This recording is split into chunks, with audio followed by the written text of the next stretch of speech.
Nabonidus was the last king of Babylon, ruling from 556 to 539 BC until the city fell to Cyrus II of Persia, better known as Cyrus the Great. He's often remembered for two things: his unusual devotion to the moon god Sin, or Suin, and the decade he spent away from Babylon at the oasis of Tema in northern Arabia. But Nabonidus is also notable for a less familiar reason. Across his reign, he carried out a series of temple restorations in which he searched for, excavated, and recorded the foundations laid by far older kings. He documented this work in detail on clay cylinders, several of which survive today. Those texts give us an unusually direct look at how a Mesopotamian ruler engaged with his own deep past, and at what some historians have called the earliest recognizable practice of archaeology. Babylonian temple restoration followed an established convention. A king who rebuilt a sanctuary was expected to locate the Temenu, the original foundation deposit laid by the temple's founder, sometimes 1,000 or 2,000 years earlier, and to set his new walls directly upon it. Aligning the new building with the ancient foundation demonstrated continuity with the past and affirmed that the gods still favored the reigning ruling house. This principle is stated explicitly in Nabonidus' account of rebuilding the Ebabar, the temple of the sun god Shamash at Sippar. After locating the foundation record of an earlier king he calls the former Sargon, he writes, "Upon the foundation record which Sargon had made, not a finger breadth too far above, not a finger breadth too far beyond, its foundation I laid, and I fixed its bricks." The phrasing reads almost as a building specification, and it recurs throughout his inscriptions, at site after site. To meet that standard, the king first had to find the older foundation, which meant excavating for it.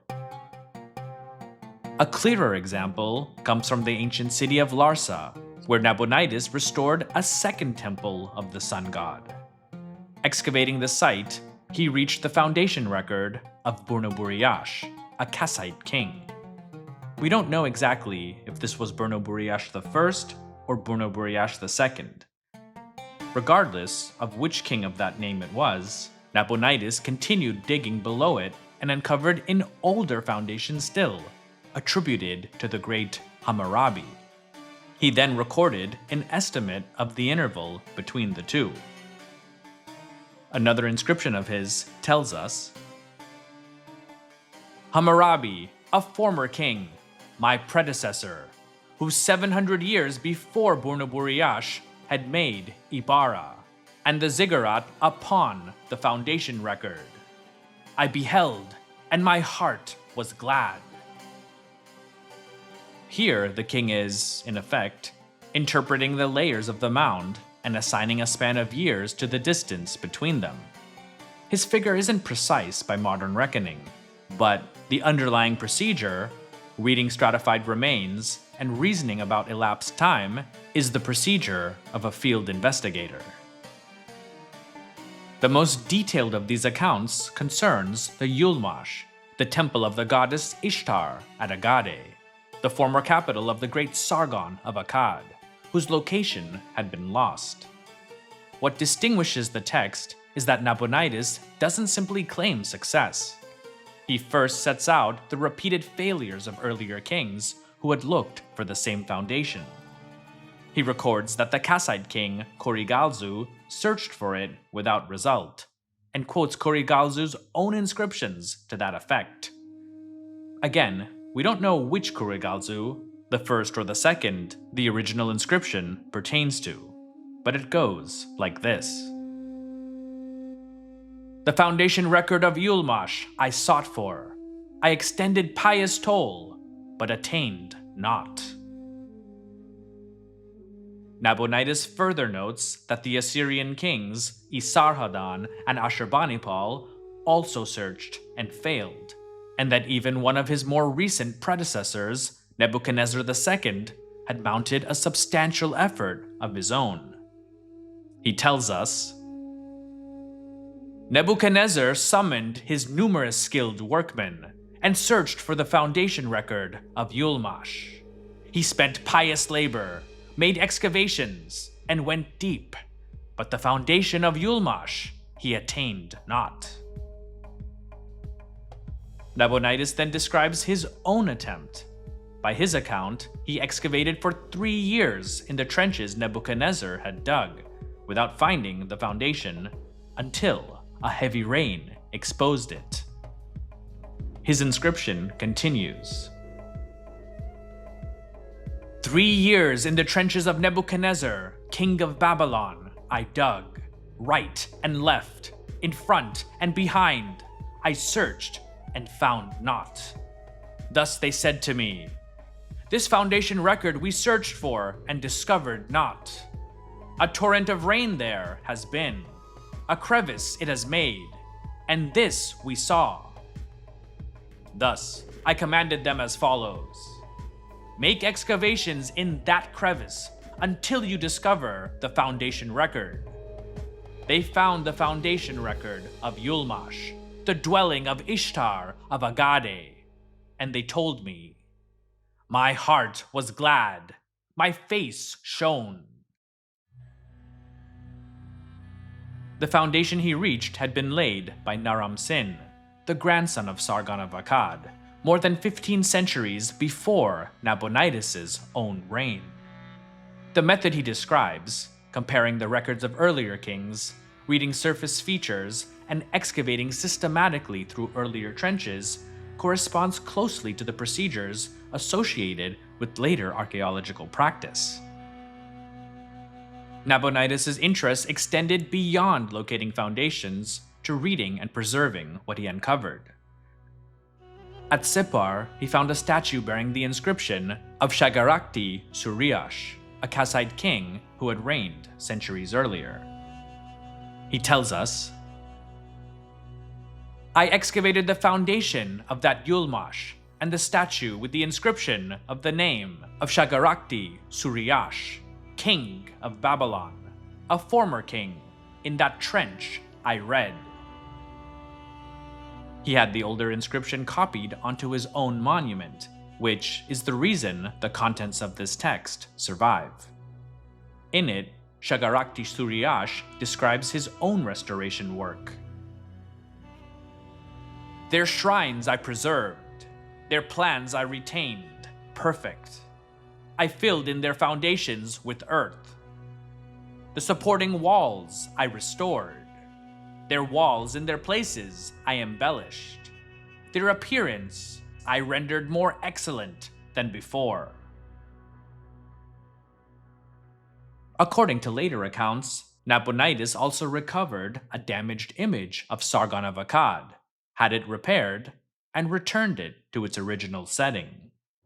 In addition, his excavators working in Babylon's northern palace recovered objects ranging in date from the 3rd millennium BC down to Nabonidus' own period, a collection of antiquities of various ages kept together, which some scholars believe may have been his own personal palace museum.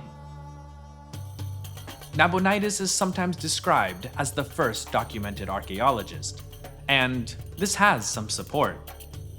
The art historian Irene Winter has noted that many of the criteria by which we recognize modern archaeology, such as organized field campaigns, the deliberate exposure of architectural remains, and the recording of finds, were established by the kings of the Neo-Babylonian period, including Nabonidus. At the same time, his efforts differed from those of a modern researcher. Nabonidus excavated not necessarily to study the past for its own sake, but to legitimize his rule, to connect his dynasty to earlier kings, and to honor the moon god, Sin. His chronology was also often inaccurate, and the dates he assigned to ancient kings tend to exaggerate their antiquity. The purpose of his work is stated directly in the prayer he repeats at each restored temple. It goes like this. As for me, Nabonidus, king of Babylon, worshipper of your mighty divinities, may I enjoy the fullness of life and lengthen yet the days of Belshazzar, the first son, offspring of my loins. May he not have any sin. Perhaps a more precise description, then, is that Nabonidus was an antiquarian working toward religious and political ends. His reign coincided with a broader interest in Babylonia's past during a period of political uncertainty, and his inscriptions document that interest more fully than those of any earlier king, including a first-hand account of excavating the remains of kings who had lived more than 1,000 years before him. Within a few years of completing these restorations, Nabonidus lost Babylon to Cyrus the Great of Persia in the year 539 BC, and he was removed from power. Several of the temples he rebuilt and the foundations he had excavated were themselves later uncovered by archaeologists in the 19th and 20th centuries, who recovered and translated the inscriptions on his cylinders in the process. Nabonidus closed his account of this work by stating why he had recorded it, a statement that also explains why we're able to read it today. The deeds of Sin, Lord of the gods, and of Ishtar, dwellers in heaven and upon earth, which, upon inscriptions of cylindrical shape, I have written, that the peoples of distant times may hear. Whatever his motives, Nabonidus left one of the earliest detailed records of a ruler deliberately investigating and documenting the physical remains of his own civilization's past. So, I hope that you find stories like this to be interesting. I've got a lot more on ancient Mesopotamia on the way, so stay tuned, and thanks for watching. I'd also like to thank the channel's patrons for making videos like this possible. These include, but are certainly not limited to, GrandKek69, Yap de Graaf, Pasta Frola, Michael Lewis, Daniel Allen, Danny Van Eck, Wanix TV, Robert Morgan, Strobex, Blitzkrieg, Jeremiah, Krishnan Murali, Frank, Tim Lane, Sebastian Otaro Correa, Michael Trudell, Leader Titan, Micah G, John Scarberry, William O'Brien, Julia Gire, Andrew Bomer, Connor Dolson, Krish, Benvin Reisvik, David R, Stephen Ball, Gabe, Monty Grimes, Franz Robbins, Cyrus Mir, Dianastra, Nimrod Nir, Hypnosan, Brendan Redmond, Faridun Dadachanji, Jimmy Daruwala, Anahita Debu, Golistan Debu, Farhad Kama, Sher Kam, and all of the channel's patrons on Patreon for helping to support this and all future content. Check out the benefits to being a Patreon member, and if you'd like to join, feel free to click the link in the video description. You can also follow History with Sai on Instagram, Facebook, and X, as well as continue to listen to special audio programs on the History with Sai podcast. Thanks again, and please, stay safe.